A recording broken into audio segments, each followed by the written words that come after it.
नमस्कार, राम राम जी सबने। दिवाली के साफ सफाइयों में बस टाइम नहीं मिल पा रहा है बिल्कुल भी। स्वागत है आपका मेरी स्टॉक में। मेरी लाइफ का तख्ता तो 5 सेकंड में पलट गया था। 5 सेकंड में दुनिया ही उथल पुथल हो गई थी मेरी। बड़ी मुश्किल से हिम्मत जुटा पाई हूँ मैं। जब मैं पीजीआई पहुंची तो मतलब मैंने इनको देखा तो मतलब जाते ही एक होता है ना कि बोलेंगे बात करेंगे ऐसे कि ठीक है कैसे, तो मैं मतलब वो बेहोश थे उस टाइम पे।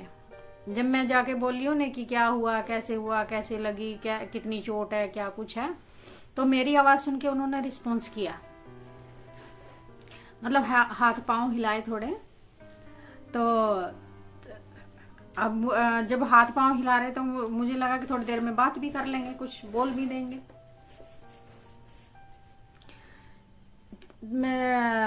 उन्होंने थोड़ी देर बाद मतलब मुझे बाहर निकाल दिया और बोले आप बाहर जाओ। और अभी डॉक्टर ने मतलब हाथ पांव हिलाए ना उन्होंने, मतलब ऐसे बार बार हाथ करके ऐसे ऊपर मतलब पेट पे साइड में ला रहे थे। तो मैं बोली शायद ये वो मतलब बाथरूम करते हो।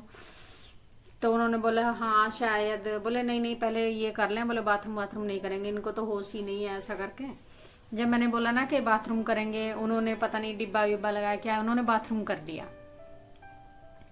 तो मतलब डॉक्टर ने पूछा कि मतलब कौन है ये, बोले वाइफ है इनकी। बोले आप, बोले थोड़ी देर इधर ही रुको, बोले बोलो मतलब बात करो शायद कुछ रिस्पॉन्स दें ये।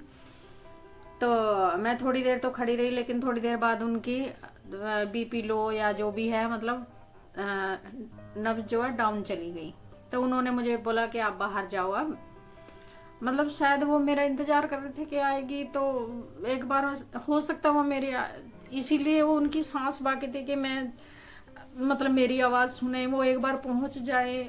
जब एक्सीडेंट हुआ हो सकता है दिमाग में आया हो अरे मेरा तो एक्सीडेंट हो गया, कैसे पहुंचेगी, उसको तो रास्ता भी नहीं पता, अभी अनजान है इस इलाके से या जो भी है। तो जब मैं मतलब मेरी आवाज़ सुन के जैसे रिस्पॉन्स किया, मुझे लगा कि अब ठीक हो जाएंगे, जब चलो चोट भी लगी है तो ठीक हो जाएंगे। मुझे थोड़ी पता था कि मेरा तो सब कुछ खत्म ही हो गया है। तो मुझे बाहर निकाल दिया। तो थोड़ी देर बाद सबको इनको मैसेज दे दिया कि मतलब नहीं मतलब बचेगा नहीं है, जो भी है जैसा भी है उन्होंने बोल दिया। अगर वो मारने वाला अगर इनको उसी टाइम पे पहुंचा देता ना तो शायद बच जाते। तो उसी बच जाते। और मुझे थोड़ा मतलब ये भी मुझे नहीं पता था जब तक कि किसने पहुंचाया किसने क्या, बस किसी बंदे का फोन आया था मेरे पास तो कि ऐसे एक्सीडेंट हो गया आप पहुंचो वहां पे। और जो जिसने मारा मुझे तो आज तक भी नहीं पता कि किसने मारा, किसने कैसे, क्या हुआ कैसे नहीं हुआ। ये भी एक बहुत बड़ा सवाल है मेरे लिए।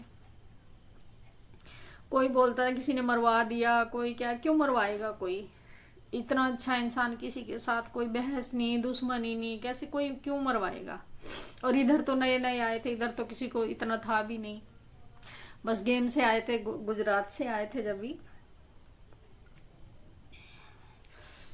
तो थोड़ी देर बाद पता भाई बोला कि चल तू क्वार्टर पे चल और जो सामान वामान है क्वार्टर बंद कर दे, क्योंकि इनको मैसेज दे दिया था शायद। तो मैं क्वार्टर पे आई हूँ। वो दीदी जो मैं बताती हूँ हमारे इधर की थी, वो मिल गई भाई को रास्ते में। उनको भी पता लग गया, बोले मैं भी साथ चलूंगी। उनको भी भाई ने बता दिया सब कुछ कि ऐसे हो गया है। मुझे तो अंदाजा नहीं था, लेकिन भाई ने उनको बता दिया। मैंने गेहूं धोए हुए थे तो मैं ऊपर से गेहूं वेहूं उतारे, क्वार्टर बंद किया। ये बोले चलो, बोले घर चलो। मैं बोली घर क्यों चलेंगे जब है इधर? तो बोले नहीं करनाल रेफर कर दिया है और उधर ही रेफर करवा लेंगे, उधर ही इलाज करवाएंगे बोले इसका। अब मुझे भी लगा चलो हो सकता है कर दिया हो वहां। तो मुझे जब हम वापस पीजीआई पहुंचते हैं, आधे घंटे बाद पीजीआई वापस पहुंचे तो इन्होंने सबने बोला कि इसको घर ले जा, घर चला जा भाई, हम फॉर्मेलिटी जो होती हैं भाई वो करा के हम बाद में आएंगे। मतलब मुझे ये तो था ही नहीं कि ऐसा भी हो जाएगा, मतलब मेरा तो सब कुछ खत्म ही हो जाएगा या ऐसा जो भी था। अंदाजा भी नहीं था मुझे तो इस चीज का। चलो गांव चले गए, वो दीदी साथ चली गई मेरे, और गांव से आए हुए थे एक दो बंदे, वो परिवार के ही, वो मतलब पड़ोसी चाचा ताऊ थे, वो उनके बच्चे थे, वो थे। चले गए हम साथ में। तो गांव पहुंचती हूँ तो हम रात को 11 बजे पहुंचते हैं गांव भी। अब सब इकट्ठा बैठे, उधर इकट्ठा हुए सब, ये क्योंकि उनको तो सबको पता लग ही गया था। लेकिन मेरा दिल, ये चीज मैंने देख भी लिया कि ये ऐसे बैठे, लेकिन मेरा दिल मानने को तैयार नहीं, क्योंकि मुझे था कि कई बार चोट लग गई तो ऐसा तो हो नहीं सकता कभी भी। अगले दिन सब रिश्तेदार इकट्ठा हो रहे, फिर तो मुझे भी हो गया कि हाँ अब वो नहीं रहे हैं। बस मेरे दिमाग में यही बात कि मुझे एक बार मतलब थोड़ा रास्ता दे जाते, तू ऐसे कर लेना। एक इंसान होता ना, बीमार होता है तो बता के जाता, तू बच्चे का ये कर लेना, ऐसे पढ़ाना, ऐसे लिखाना, वहां से करना, इंतजाम यहाँ से करना। एक मुझे वो एक बात शुरू से बोलते थे गांव में आते, जैसे कभी तबीयत खराब हो जाए तो मुझे बोलते थे, कभी मुझे कुछ हो जाए तो बोले तू मुझे वहीं पहुंचा देना जहां मेरी ड्यूटी है, तू मुझे वहां पहुंचा देना। मुझे इन चीजों की नॉलेज ही नहीं थी कभी कुछ। वही है, मेरा तो शुरू से था अच्छा ये खाने को मिल रहा है, पहनने को मिल रहा है, ये चीजें तेरा मेरा, इसका उसका, कम ज्यादा, मुझे इस चीज का कभी था ही नहीं, क्योंकि करने वाला था। अब कर रही हूँ, अब मुझे पता है सब, मैंने दुनिया देखी। अब एक एक के चेहरे, एक एक का नकाब जो हटे हैं ना मेरे सामने से, अब मुझे पता है, मैं चेहरा देख के पहचान लेती हूँ कि ये बंदा धोखा देगा कि सही रहेगा मेरे साथ। तो गांव पहुंचते हैं तो गांव अगले दिन बोले डेड बॉडी आएगी इनकी, ऐसे वहां से वो आएंगे। तो अगले दिन शाम को 3-4 बजे तक डेड बॉडी पहुंचती है इनकी, इधर से गए लेके। तो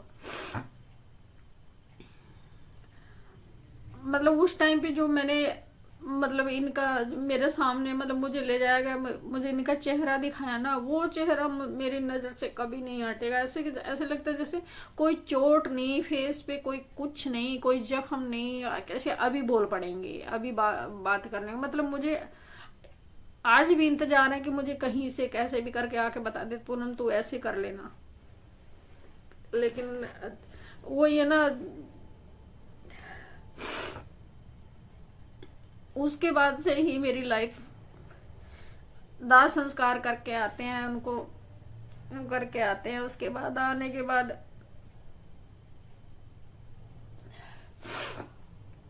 किसी को पैरों में डाल दिया, जो ऑफिसर गए थे, इसको नौकरी दे दो, उसको नौकरी दे दो, इसको नौकरी। किसी ने ये नहीं पूछा कि इसकी आगे इसके लिए क्या करना। ऑफिसर भी क्या क्या गए, पहले इसको संभालो बाद में देखते हैं। मतलब एक इंसान के जाने का अगर कोई किसी को फर्क पड़ रहा था, वो मुझे और मेरे बच्चे को पड़ रहा था, बाकी किसी को नहीं, सिर्फ मुझे और मुझे पड़ रहा था।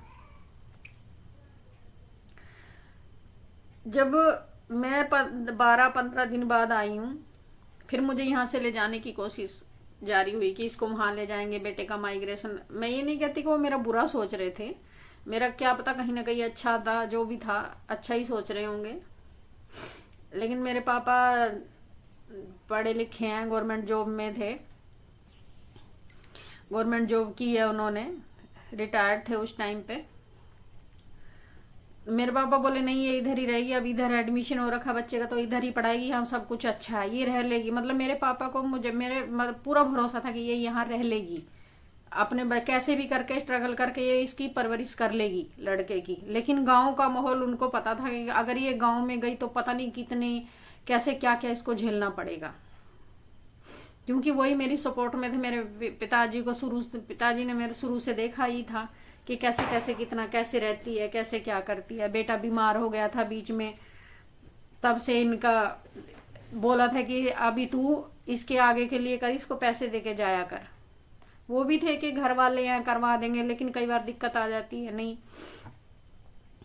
तो उस दिन के बाद से 1-1 रुपया जोड़ना शुरू किया था कि उसमें काम आ जाएगा, वो आ जाएगा। वो भी अब तो वो भी नहीं है मेरे पास, जो जोड़ा हुआ था वो भी किसी कोई और ही रख गया। मौके का फायदा उठाया उन लोगों ने भी, बहुत अच्छा मौका था उनके लिए भी। इंसान एक बार मरेगा, बार बार थोड़ी मरेगा। वो चलो कोई बात नहीं, उनका अपना कर्म था, वो उन्होंने किया। मैंने भी उसके बाद से मेरी लाइफ पूरी बदल गई। यहाँ भी रही हूँ, एक दया का पात्र बन के रह गई। दया, सब दया। मुझे दया नहीं किसी की चाहिए थी, मैं कर सकती थी अपने लिए जो था मेरा। भाग दौड़ बहुत हुई, कभी दिल्ली जा रहे हैं, कभी सोनीपत जा रहे हैं, कभी कहीं जा रहे हैं, कभी पिंजौर जा रहे हैं। बहुत भाग दौड़ हुई, बहुत ज्यादा। मुझे जॉब के लिए भी बोला गया कि तू जॉब कर ले, लेकिन मेरा बेटा छोटा था। मैं जॉब करती तो इसको कौन संभालता? मैं उस जॉब का क्या करती अगर मेरा बच्चा ही बाप का साया उठ गया और माँ से भी अनाथ हो जाए मेरा, मैं बच्चे को टाइम ही ना दे पाऊँ। मैंने जो भी अपनी लाइफ आज तक की, अभी तक की, 7 साल हो गए इनको, अभी तक की लाइफ जो भी गुजारी है मैंने सिर्फ अपने बेटे के लिए। सो रही हूँ अपने बेटे के लिए, जाग रही हूँ अपने बेटे के लिए, खा रही हूँ अपने बेटे के लिए, हंस रही हूँ अपने बेटे के लिए। मुझे पता है जिंदगी गुजारनी है, अकेले गुजारनी है, तो मैं हंस के क्यों ना गुजारूं। हाँ ये है, थोड़ा अकेली रहती हूँ तो दिमाग इधर उधर चला जाता है, इनसे बातें करती रहती हूँ, फोन में लगी रहती हूँ। लेकिन कई बार हो जाता है कि नहीं, वो मतलब कोई दिन ऐसा आता है कि पूरा मतलब भर गया। आज तो बहुत मुश्किल है मेरे लिए, लेकिन फिर भी मैं कोशिश पूरी करती हूँ कि मैं करूँ, आगे बढ़ूँ। बढ़ भी रही हूँ। बेटे को बस जिस दिन बेटा का मेरा वो पूरा हो जाएगा, भले ही मुझे कुछ भी हो जाए, लेकिन अभी मैं अपनी बहुत फिक्र करती हूँ, मैं अपना बहुत ख्याल रखती हूँ। खाने से, पीने से, सोने, सब चीज का मैं बहुत ख्याल रखती हूँ। क्यों? अगर मुझे कुछ हो जाता है तो जो रास्ते जो लोगों ने वो लगा के रखी ना कि ये जिन्होंने इनके जाने का फायदा उठाया था, मेरे जाने का कितना फायदा हो सकता है किसी को। हो सकता है मेरे मरने की दुआ करते हो लोग बाग, तो ऐसे भी बहुत से लोग ऐसे भी है जो मेरे मरने की दुआ करते हैं, क्योंकि फिर सब कुछ उनका वो रास्ता मिल जाएगा ना वो करने का। लेकिन भगवान, किसी ने मुझे बोला था कि तू अब उसकी भी जिंदगी जिएगी, वो इसीलिए गया, वो तो अपनी जिंदगी तुझे दे गया, बोले तू बहुत लंबी उम्र होगी तेरी। ये सुन के थोड़ा सा लगता है कि हाँ मेरी थोड़ी सी लंबी उम्र हो जाए, जब तक मेरा बेटा अपने पाँव पे नहीं खड़ा होता तब तक मेरी लंबी उम्र दे भगवान।